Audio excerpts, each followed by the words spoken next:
तृणमूल 125 स्थानों पर करेगी सरस्वती पूजा।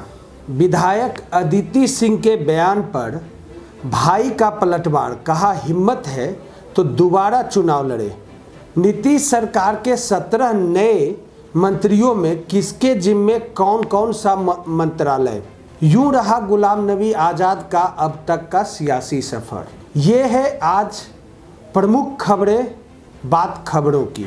नमस्कार, मैं उमाशंकर सिंह बात खबरों में चर्चा करूंगा इन विषयों का।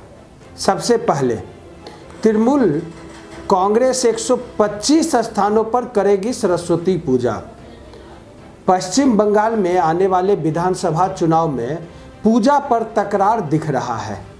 केंद्रीय गृह मंत्री अमित शाह से लेकर भाजपा के राष्ट्रीय अध्यक्ष जेपी नड्डा बंगाल के दौरे के दरमियान किसी न किसी मंदिर में जाते हैं और पूजा पाठ करते हैं।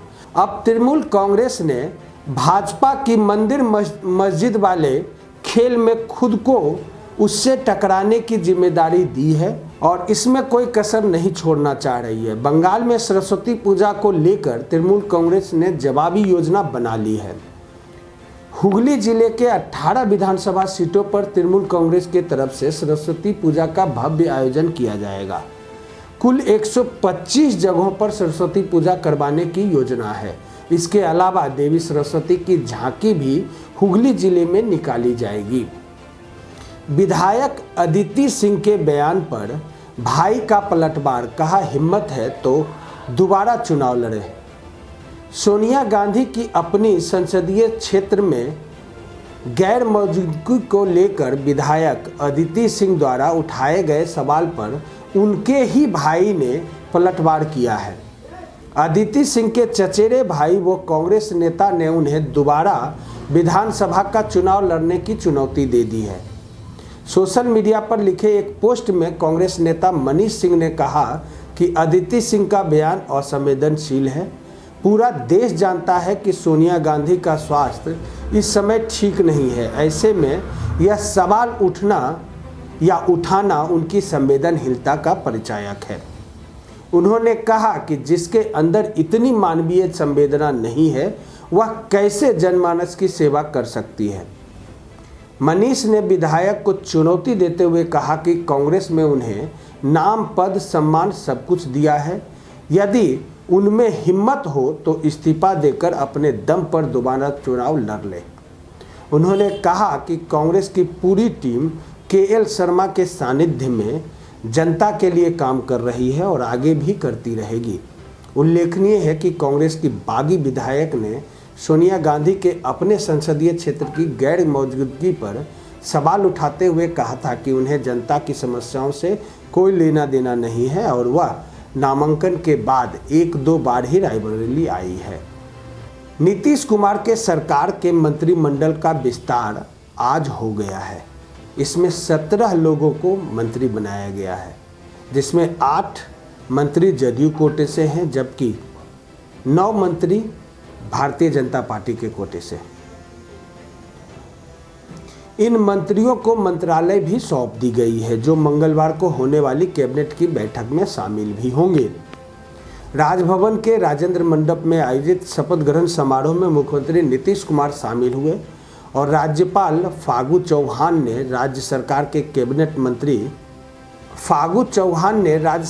कैबिनेट मंत्री के रूप में 17 नए मंत्रियों को शपथ दिलाई। कार्यक्रम के पश्चात पत्रकार से बातचीत करते हुए मुख्यमंत्री नीतीश कुमार ने कहा कि आज मंत्रिमंडल का विस्तार हो गया है। मैं सभी नवनिर्वाचित मंत्रियों को बधाई देता हूं। मैं सबसे यही आग्रह करूंगा कि वे पूरी निष्ठा के साथ बिहार की सेवा करें और अपने दायित्व का निर्वहन करें। हमने सभी मंत्रियों के विभागों का निर्णय ले लिया है। किसको कौन सा विभाग मिला है कुछ ही देर में उनका नोटिफिकेशन हो जाएगा। आज मंत्रिमंडल के बैठक में उसमें सभी नए मंत्री भी शामिल होंगे। उन्होंने कहा कि जब भी मंत्री परिषद का गठन होता है एक एक बात का ख्याल रखा जाता है। हर इलाके का प्रतिनिधित्व और समाज के हर तबके का प्रतिनिधित्व हो, इन सब बातों पर ध्यान दिया जाता है। हमारी कोशिश होती है कि लगभग सभी जगह के लोगों को प्रतिनिधित्व दी जाए। मंत्रिमंडल में मंत्रियों की संख्या सीमित होती है, इसलिए सब कुछ पूर्ण नहीं हो सकता, लेकिन कोशिश होती है कि ब्रांड रूप में या ब्राइडर रूप में सभी इलाके के लोगों की भूमिका रहे। यूँ रहा गुलाम नबी आज़ाद का अब तक का सियासी सफ़र। करीब 41 सालों से संसदीय राजनीति में सक्रिय रहे वरिष्ठ कांग्रेस नेता गुलाम नबी आज़ाद का राज्यसभा में कार्यकाल पूरा हो रहा है। ऐसे में आज मंगलवार को अपने विदाई भाषण में उन्होंने कहा कि मुझे अपने हिंदुस्तानी मुसलमान होने पर फक्र है। उन्होंने यह भी कहा कि वर्तमान परिस्थितियों में समाज में जिस तरह की बुराइयां हैं वह हिंदुस्तानी मुसलमानों में नहीं है। नेहरू गांधी परिवार के करीबी और विश्वास पात्रों की सूची में गुलाम नबी आज़ाद का नाम प्रमुखता से आता है। उनकी तेज तर्रार प्रतिक्रिया और स्पष्ट नीति के कारण जटिल से जटिल मुद्दों पर कांग्रेस पार्टी अपना स्टैंड तय करने में कामयाब रही है। घटक दलों का साथ जोड़ने और रूठों को मनाने जैसे मसलों पर कांग्रेस के लिए गुलाम नबी आज़ाद एक महत्वपूर्ण कड़ी रहे हैं। उनकी इस खूबी के वजह से ही कांग्रेस आलाकमान का भरोसा इन पर मजबूत रहा है। जम्मू कश्मीर के डोडा जिले के से नाता रखने वाले गुलाम नबी आज़ाद का जन्म 7 मार्च 1949 को हुआ था। अपने 41 सालों के लंबे संसदीय राजनीतिक कार्यकाल में वह वर्ष 2014 से राज्यसभा में विपक्ष के नेता भी रहे। इस दौरान वह 5 बार राज्यसभा और 2 बार लोकसभा सांसद रहे। वर्ष 1973 में कांग्रेस के सदस्य के तौर पर सक्रिय राजनीति में कदम रखने वाले गुलाम नबी आज़ाद 1973 से 75 तक ब्लेसा की पार्टी समिति के ब्लॉक सचिव का पद संभाला था। इसके बाद 1975 में वे जम्मू कश्मीर युवा कांग्रेस के प्रथम अध्यक्ष और 1977 में डोडा जिले के कांग्रेस अध्यक्ष बने। 1978 से 81 तक आज़ाद ने अखिल भारतीय मुस्लिम युवा कांग्रेस के अध्यक्ष पद भी संभाला। इसके बाद 1986 में कांग्रेस कार्य समिति के भी सदस्य बनाए गए। फिर वर्ष 1987 में वह अखिल भारतीय कांग्रेस समिति के महासचिव बने और 9 बार इस पद पर बने रहे। पार्टी में विश्वसनीयता बनाते हुए आज़ाद ने कई केंद्रीय मंत्रालय भी संभाले। इसमें मुख्यतः पर्यटन, नागरिक उड्डयन और संसदीय मामले शामिल हैं।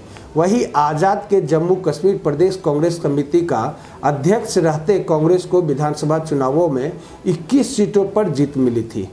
तब कांग्रेस दूसरी बार प्रदेश की सबसे बड़ी राजनीतिक पार्टी बनकर उभरी थी। गुलाम नबी आज़ाद जम्मू कश्मीर राज्य के मुख्यमंत्री भी रह चुके हैं। बात खबरों के लिए आज इतना ही। नमस्कार।